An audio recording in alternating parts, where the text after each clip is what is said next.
बिस्मिल्लाहिर्रहमानिर्रहीम। अस्सलाम वालेकुम नाज़रीन, रोशन पाकिस्तान न्यूज़ पर आपको खुशामदीद कहते हैं। मेरे साथ मौजूद हैं एक्सप्रेस न्यूज़ चैनल के सीनियर साफ़ी अकील अफजल साहब, जिन्होंने काजी फ़ाइज़ ईसा केस और तफसील से कवर किया और इसके फ़ैसले को भी बड़ी अर्क से पढ़ा। इनसे हम बात करेंगे और जानेंगे कि वो क्या 10 नुकात हैं या कानूनी गलतियां हैं जिनकी निशानदेही करते हुए ये केस ये काजी फ़ाइज़ ईसा रेफरेंस खारिज किया गया, और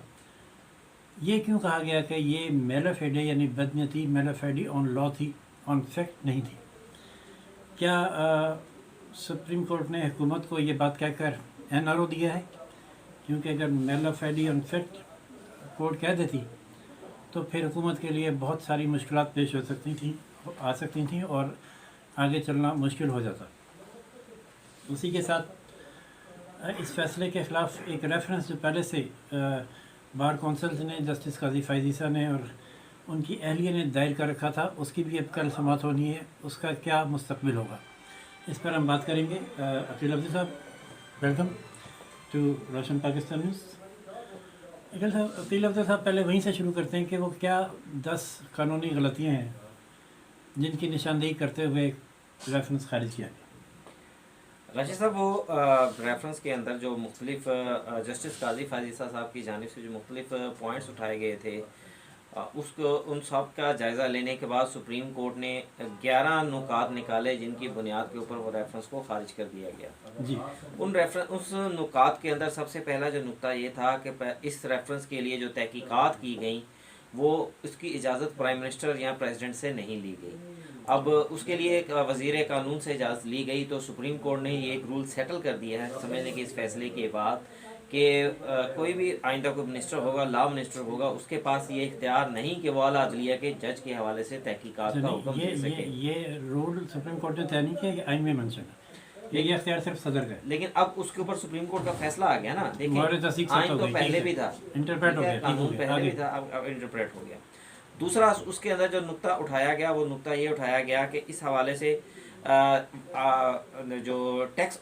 का कवानीन है उसका सेक्शन 116 जो है, उसके तहत अगर आप किसी भी के हवाले से तहकीकात करते हैं, किसी के हवाले से फैसला करने से पहले एक नोटिस दिया जाता है, तो जस्टिस काजी फ़ाइज़ ईसा की अहलिया को वो 116 का नोटिस नहीं दिया गया, उनको सुना नहीं गया, डायरेक्ट रेफरेंस फाइल कर दिया गया।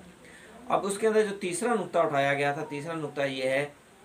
जिसके ऊपर सुप्रीम कोर्ट ऑफ पाकिस्तान ने रेफरेंस सेटिसाइड किया, वो भी इंतहाई अहम है। वो फरदौस आशिक अवान साहबा के हवाले से भी लिखा है सुप्रीम कोर्ट ऑफ पाकिस्तान ने कि उनकी जानिब से जो प्रेस कॉन्फ्रेंस की गई वो सुप्रीम कोर्ट के एक सिटिंग जज के हवाले से प्रेस कॉन्फ्रेंस करते हुए उन्होंने इन अल्फाज का चुनाव किया जो कि डेरोगेटरी थे और वो जज के मनसब के मुताबिक उनको वो अल्फाज इस्तेमाल नहीं करने चाहिए थे। और सुप्रीम कोर्ट ने ना सिर्फ उनके रिमार्क्स के ऊपर ऑब्जर्वेशन देते हुए उसकी हम कह सकते हैं कि उसकी नफ़ी की, बल्कि उसके हवाले से सुप्रीम कोर्ट ने कहा कि कार्रवाई भी होनी चाहिए उसके ऊपर। अच्छा, इसको हम पॉइंट वाइज ही डिस्कस करते जाते हैं, फिर वापस आना मुश्किल होगा। जो नोटिस वाला मामला है, वो नोटिस देना था सरीना ईसा साहिबा को जी, और इनकम टैक्स का मामला भी उन्हीं के से मुतालिक था। एक तो ये कि नोटिस नहीं दिया, और दूसरा ये कि जायदाद सरीना ईसा की है और रेफरेंस फाइल कर दिया डायरेक्ट काजी फ़ाइज़ ईसा को, जबकि कार्रवाई का आगाज़ सरीना ईसा से होना चाहिए था। इस नुक्ते में तशरीह ये है, इसकी तशरीह बिल्कुल यही है। देखें, ये तो एक सेटल लॉ है कि अगर गवर्नमेंट के किसी भी इदारे को ये मालूम होता है कि जनाब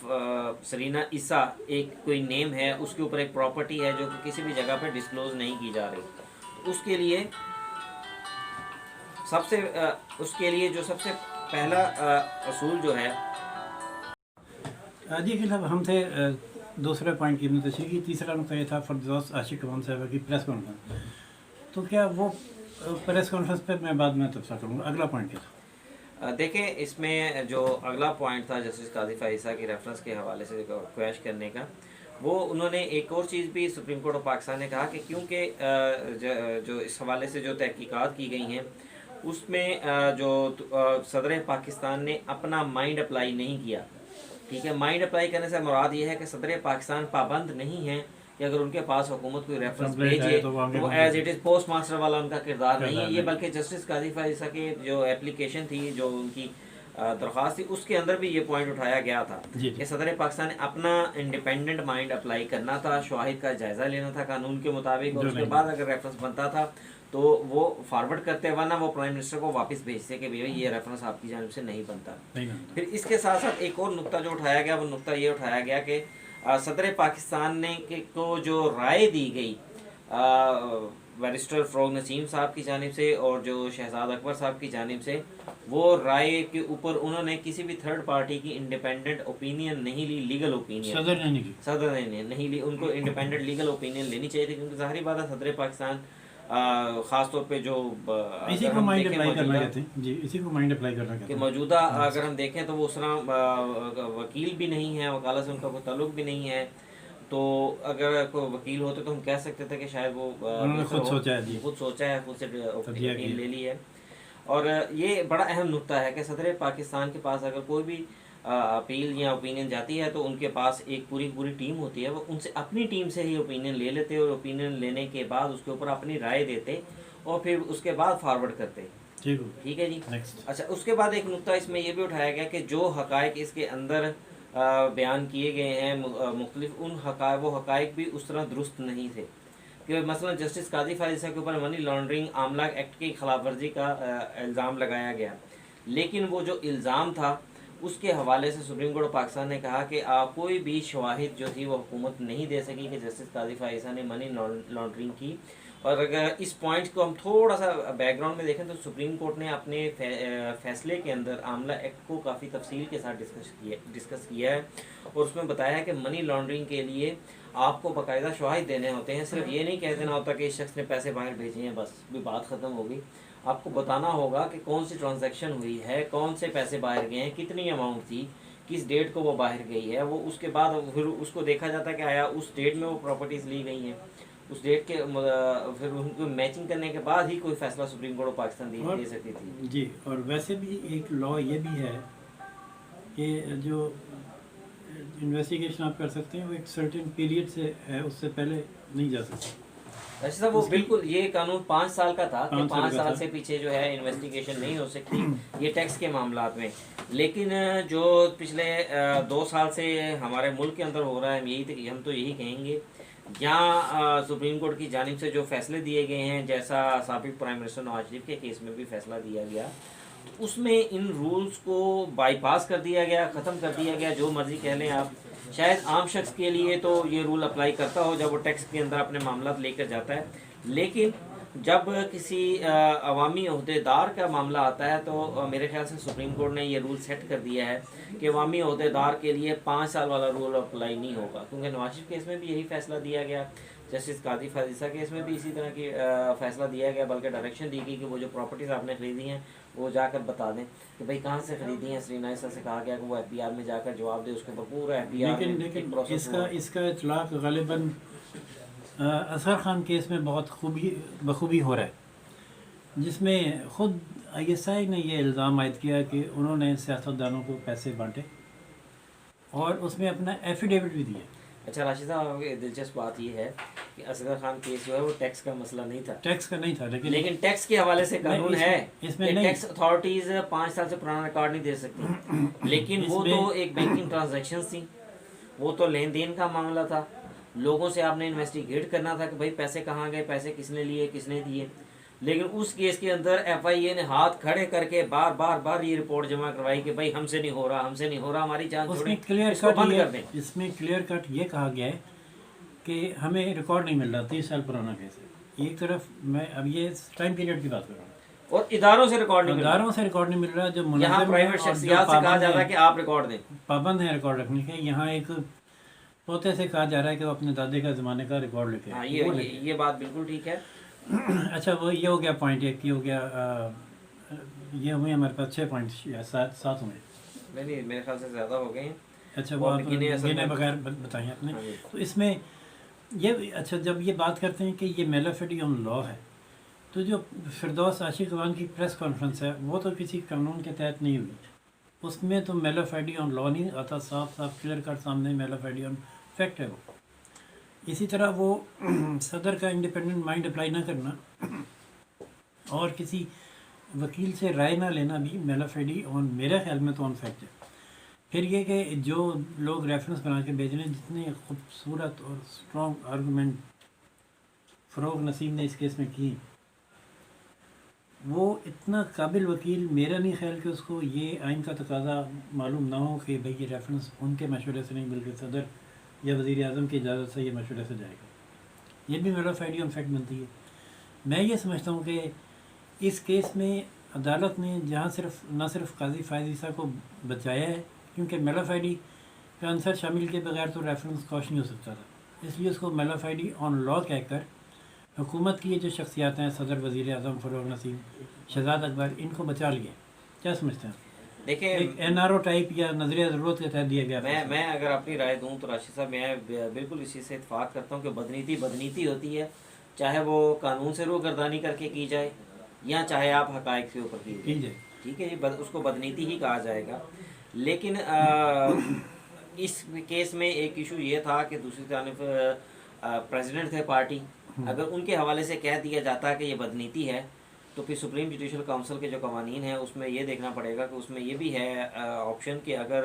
कोई बदनीति के साथ कोई पटिशन या रेफरेंस भेजता है, दरख्वास्त करता है, तो उसके खिलाफ भी सुप्रीम जुडिशल काउंसिल कार्रवाई कर सकती है। बल्कि कार्रवाई मेरा ख्याल से करना लाजिम है अगर बदनीति का साबित हो जाए, तो इसलिए शायद थोड़ी सी रियायत की गई है। ये NRO दिया गया या सेफ एग्जिट दिया गया, लेकिन खैर इफ्तिखार चौधरी साहब केस में मुकम्मल बदनीयती की बुनियाद पर रेफरेंस कॉश किया गया था, लेकिन ऐसी कोई सिफारिश नहीं की गई थी कि रेफरेंस भेजने वालों के खिलाफ कोई कार्रवाई की जाए। लेकिन जो फैसला बनता है वो तो देना चाहिए। और अब जो रिव्यू आया है, क्या वो इसी नुक्ते पे आया है या उसमें कोई मुख्तलिफ नुकात हैं? नहीं, रिव्यू तो देखें, उसमें पाकिस्तान बार काउंसिल, सुप्रीम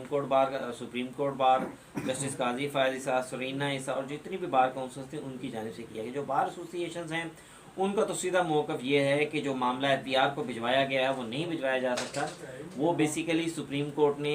कह लें कि अपनी खुद से एक नोटिस लेकर और कार्रवाई FBR के हवाले की को मुकम्मल इन्वेस्टिगेशन करें। हम कह सकते हैं कि सुप्रीम कोर्ट ने अपनी उनका मौक़िफ़ ये है कि नहीं, सुप्रीम कोर्ट के लिए देखें, मेरे ख्याल से ये कहना मुनासिब नहीं होगा। सुप्रीम कोर्ट के लिए ये ज़रूर है, मुख्तलिफ जजमेंट्स के अंदर भी इसका जिक्र किया गया है, मुख्तलिफ कवानीन के अंदर भी जिक्र किया गया कि सुप्रीम कोर्ट इंसाफ की फरहमी के लिए जो है अपनी जुरिडिक्शन को एक्सटेंड कर सकती है। सुप्रीम कोर्ट के पास ये इख्तियार है, जैसा कि वो नवाज शरीफ केस में या मुख्तलिफ केसेस के अंदर हम देखते हैं कि सुप्रीम कोर्ट खुद से इन्वेस्टिगेशन जो है वो ऑर्डर कर देती है। सुप्रीम कोर्ट अगर किसी इन्वेस्टिगेशन से या सुप्रीम कोर्ट को कमीशन बना देती है। सुप्रीम कोर्ट के पास ये इख्तियार है कि वो अपनी जुरिडिक्शन को एक्सटेंड करते हुए अपनी सेटिस्फेक्शन के लिए इकदाम कर सकती है। लेकिन पाकिस्तान बार इस पर मुतफिक नहीं है, जिसके लिए वो उस रिव्यू में आई। बिल्कुल, पाकिस्तान बार और तमाम बार एसोसिएशन। अच्छा, अब जहाँ तक जस्टिस काजी फायद ईसा और उनकी अहलिया सरीना ईसा का ताल्लुक है, तो उन दोनों की जो दरख्वास्तें हैं उनमें ये बड़ा क्लियर मौक़िफ़ अपनाया गया। मेरे ख्याल से वो मौक़िफ़ दुरुस्त भी है सरीना ईसा की हद तक, ख़ास तौर पे कि अगर आप किसी शख्स के हवाले से ऑर्डर करें कि जाओ भी जाकर फ़लाँ महकमे में पेश हो जाओ, तो इस ऑर्डर से पहले आपको बाकायदा उनको नोटिस करना चाहिए था, उस पार्टी को। उस नोटिस करते, उनका जवाब सुनते और हो सकता है कोर्ट सेटिस्फाई हो जाती, इस चीज़ की ज़रूरत ही ना पड़ती। लेकिन बगैर नोटिस किए, बगैर सुने उनको भेज दिया गया कि आप FBR में जाएं। तो उस पॉइंट के ऊपर उन्होंने रिव्यू फाइल किया है। वकील साहब, वो तो इम्प्लीमेंट हो चुका है, तहकीकात हो चुकी है, रिपोर्ट आ गई, तो अब क्या ये फील्ड देख रहे हैं आप इस रिव्यू की? राशिद साहब, रिव्यू का स्कोप तो वैसे बड़ा कम होता है। ये आप देखें कि मेरे ख्याल से 99.9% जो केसेस हैं उनके अंदर यही होता है कि अदालत सिर्फ और सिर्फ एक ही सवाल पूछती है कि रिव्यू करने वाले से कि बताएं इस फैसले में गलती क्या है, कहाँ गलती है। अच्छा, वहाँ पर वो अदालत कहती है अगर हमने कोई हक़ाइक़, कोई फैक्ट गलत लिखा है तो हमें बता दें, या हमने किसी कानून को गलत इंटरप्रेट किया तो वो हमें बता दें। तो मेरे ख्याल से इस रिव्यू की फेट जो है मुझे कोई अच्छी नज़र नहीं आ रही। बल्कि बेहतर ये होगा कि इसमें बार एसोसिएशन जो हैं वो अगर इसमें कोई रास्ता, दरमियानी रास्ता निकाल लें, तो मेरे ख्याल से ये पिटिशनर डिस्पोज ऑफ हो जाएं तो ज़्यादा बेहतर होगा। यानी आप मतलब विड्रॉ भी हो सकती हैं और बाद दफ़ा आपको मामूली सी डायरेक्शन के साथ डिस्पोज ऑफ हो जाती हैं, कोई मामूली सी एक्सप्लेनेशन के साथ डिस्पोज ऑफ हो जाती हैं, बजाय इसके कि आप पूरी जजमेंट को रिव्यू करवाएं। तो डिस्पोज ऑफ करना बेहतर है, करवाना बेहतर है, डिसमिस करवा दें। جی تو عقیل افضل صاحب اور میں اس بات پر تو دونوں ہم ڈسکشن کے بعد متفق ہوئے ہیں کہ میلا فیڈی تو تھا، اور یہ کمزور فیصلہ ہے میرے خیال میں، جس میں جسٹس قاضی فائز عیسیٰ صاحب کے حق میں تو فیصلہ دیا گیا، ساتھ ہی ساتھ حکومت کو بھی سیف ایگزٹ دیا گیا ہے، اور جبکہ جو نظر ثانی کی درخواست ہے اس کا کوئی مستقبل نہیں ہے۔ بہرحال یہ ہمارا اس پہ تجزیہ، کل جو عدالت کیا کرتی ہے یہ تو کل ہی پتہ چلے گا، کل اس کی سماعت ہے، عدالت کا جو بھی فیصلہ آئے گا اس کی اپڈیٹ لے کر آپ کی خدمت میں پھر حاضر ہوں گے۔ چینل لائک، سبسکرائب اور شیئر کرنا نہ بھولیے گا۔ اجازت دیجیے عقیل افضل صاحب کو اور راشد بھی کو روشن پاکستان نیوز سے۔ اللہ حافظ۔